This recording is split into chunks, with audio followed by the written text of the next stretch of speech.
शादी की पहली रात ही मेरी सास और ननद ने मेरे पति के बारे में ऐसी बात बताई जिसे सुनकर मेरे रोंगटे खड़े हो गए। मेरा नाम ज्योति है।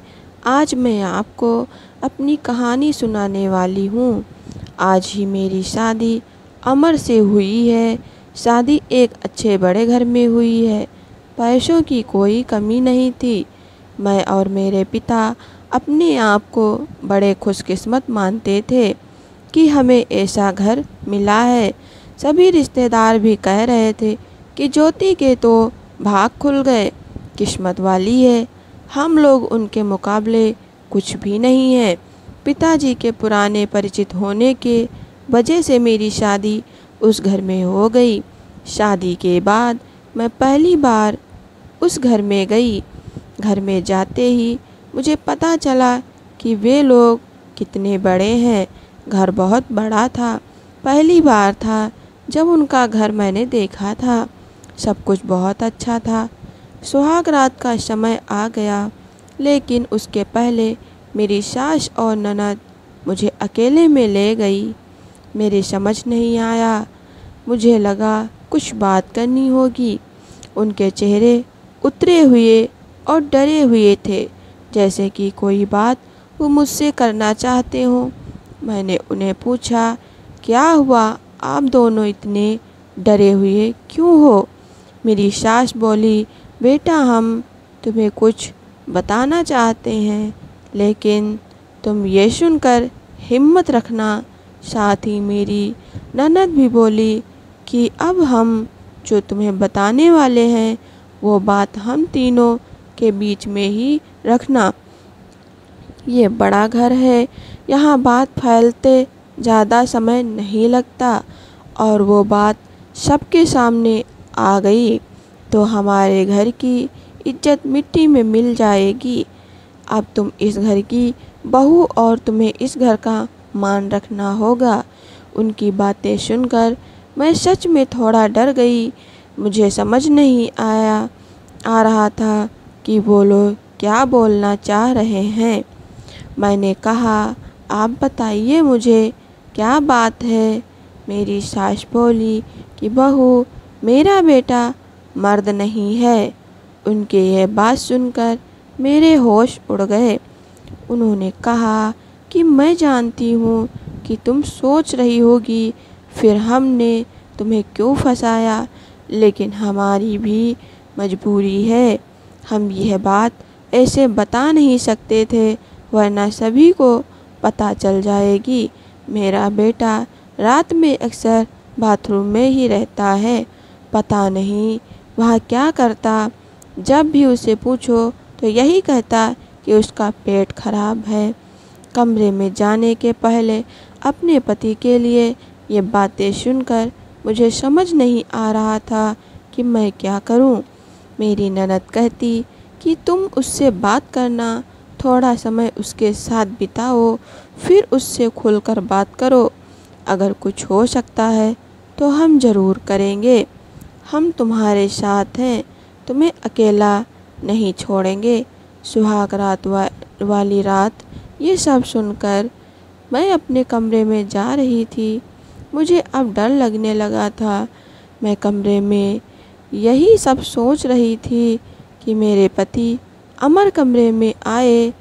कमरे का दरवाज़ा बंद किया और दरवाजे से ही पेट पर हाथ लगाते हुए आए बिस्तर पर मेरी तरफ पीठ करके बैठे और बोले कि उनका पेट खराब है। और कुछ ही सेकंड में वो उठकर बाथरूम में चले गए।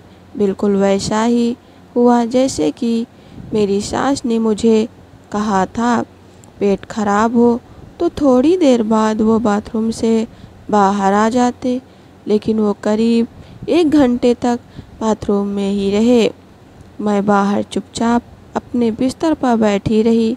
मैंने आज आवाज़ भी नहीं दी।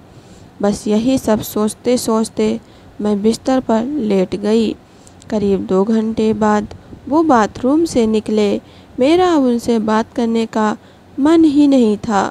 मुझे लगा कि मेरे साथ धोखा किया गया।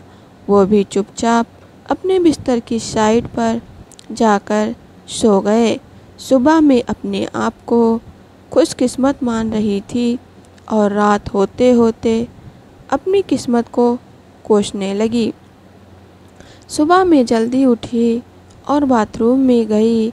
बाथरूम में जैसे ही गई मेरे होश उड़ गए, क्योंकि बाथरूम में एक नई नाइटी थी, साथ ही मेकअप का सामान।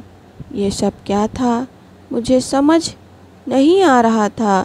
एक ऐसे इंसान से मेरी शादी क्यों करवा दी। सुबह मेरी सास और ननद ने मुझसे पूछा, क्या हुआ बेटी रात में। मैंने कहा, वही जो आपने बताया था। ये कहकर मैं रोने लगी। मेरी ननद ने कहा, माँ मैं कह रही थी ऐसे किसी लड़की की ज़िंदगी खराब मत करो, लेकिन तुम सभी ने मेरी बात नहीं मानी। अब यह क्या ऐसे ही घुट घुट कर यहाँ रहेगी।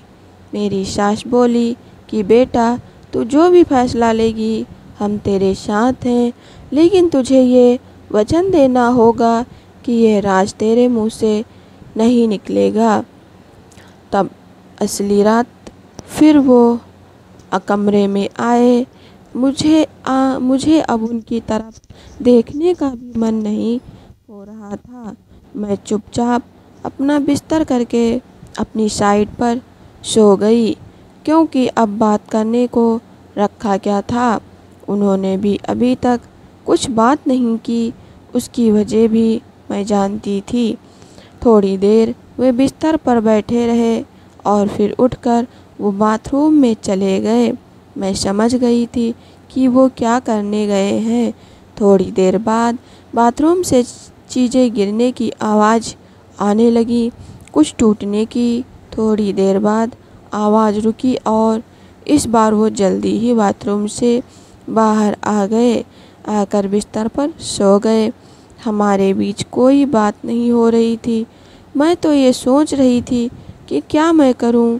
ये सब सोचते सोचते नींद आ गई। सुबह जल्दी उठी और फिर मैं बाथरूम में गई, लेकिन इस बार बाथरूम में जब गई तो सब कुछ बिखरा हुआ था। नई नाइटी को फाड़ दिया था, मेकअप का सामान बिखरा हुआ था। बाथरूम में कचरे में एक कागज़ भी था जिस पर लिखा था, टू माई ब्यूटीफुल वाइफ। मेरे मन में अब शक आया कि ये सामान और कपड़े कहीं मेरे लिए तो इन्होंने नहीं रखे। लेकिन फिर मैंने सोचा कि मेरी सास और ननद मुझसे झूठ क्यों बोलेंगी। अभी मैंने उनसे कुछ बात नहीं की। सुबह मेरी सास और ननद फिर मुझसे सहानुभूति जता रही थी। मुझे उनकी बातों से लगा कि वो चाहती हैं कि मैं अमर को छोड़कर इस घर से चली जाऊं। मुझे अब मेरी सास और ननद पर शक हुआ। मैंने घर की पुरानी नौकरानी से बात की। मैंने बातों बातों उससे पूछा कि अमर कैसे हैं। वो बोली कि वो तो बहुत सीधे हैं। उनकी माँ और बहन तो चाहती थी कि उनकी शादी उनके बहन की पति के रिश्तेदार से हो। बहन और माँ तो बहुत कोशिश की, लेकिन उनके पिता नहीं माने और उनके दोस्त के परिचित यानी आपसे शादी करवा दी। वो दोनों तो आपकी शादी के खिलाफ थे। कई दिनों तक घर में विवाद भी होता था, लेकिन तुम्हारे पति अमर ने कहा कि पापा जो बोलें वही करते हैं। मुझे अब पता चल गया था कि मेरी सास और ननद मुझे क्यों भगाना चाहती थी। इसीलिए उन्होंने मुझसे झूठ कहा था। उन्होंने शायद अमर को कुछ कहा होगा। रात अब मैं अमर से बात करने का इंतज़ार कर रही थी। वो कमरे में आए तो उनका मुंह तो उतरा हुआ था। ये पहली बार था जब मैं उनसे बात करने वाली थी। उनके आते ही मैंने कहा, आप मुझसे कुछ बात करना चाहते हैं। वो बोले, अब बात करने को रखा क्या है। पापा का विश्वास था कि वो घर अच्छा है, इसीलिए मैंने माँ और बहन की ना सुनकर तुमसे शादी की और तुमने सच छिपाया। मैंने बोला, क्या सच? सच कि तुम मुझसे शादी नहीं करना चाहती थी। तुम्हारी ज़िंदगी में अभी भी कोई और है, ये बात तुमने ही तो माँ को बताई थी। घर की इज्जत और पापा के कारण मैं चुप हूँ, कुछ कदम नहीं उठा रहा। और मैंने भी देख लिया, सुहाग रात ज़िंदगी में बहुत स्पेशल होती है, लेकिन मेरे बाथरूम में 2 घंटे रहने पर भी तुम्हें फ़र्क नहीं पड़ा। माँ ने सही कहा था कि तुम आवाज़ भी नहीं दोगी, बात भी नहीं करोगी। मैंने बोला, बाथरूम में रुकने को उन्होंने कहा था, और वो कपड़े और मेकअप वो मेरी बहन ने रखा था। कहा था पहली रात का गिफ्ट है तुम्हारे लिए, बाथरूम में रखा था। मैं उठकर उनके पास गई और उन्हें कहा, आपको पता है उन्होंने मुझसे क्या कहा? फिर मैंने उन्हें सारी बात समझाई। कहा कि वो चाहते थे हम दोनों की गलतफहमी हो और हम अलग हो जाएं, ताकि वो जो चाहते हैं वो पूरा हो जाए। उन्हें गुस्सा आया, लेकिन मैंने कहा नहीं, अब हम इस बात को यहीं ख़त्म करेंगे और किसी को कुछ नहीं कहेंगे। उस रात मेरी सारी परेशानी और गलतफहमी दूर हो गई थी। वो थी मेरी सही मायने में सुहाग रात। असली सुबह मेरी सास और ननद ने मुझसे पूछा कि क्या मेरा फ़ैसला है, मैं क्या करने वाली हूँ। मैंने कहा कि मैं आप दोनों को माफ़ करके एक नई शुरुआत करना चाहती हूँ। आपको मुझसे कोई शिकायत नहीं होगी, मैं एक बहुत अच्छी बहू बनकर दिखाऊंगी। मेरे चेहरे पर मुस्कान देखकर उनके चेहरे उतर गए। ननद तो उसी दिन अपने घर चली गई। आपको ये कहानी कैसी लगी कमेंट करके ज़रूर बताएं। इसी तरह की अच्छी कहानियाँ आप यहाँ पर पढ़ सकते हैं। अगर वीडियो अच्छी लगी हो तो लाइक कीजिए, सब्सक्राइब कीजिए, शेयर कीजिए, कमेंट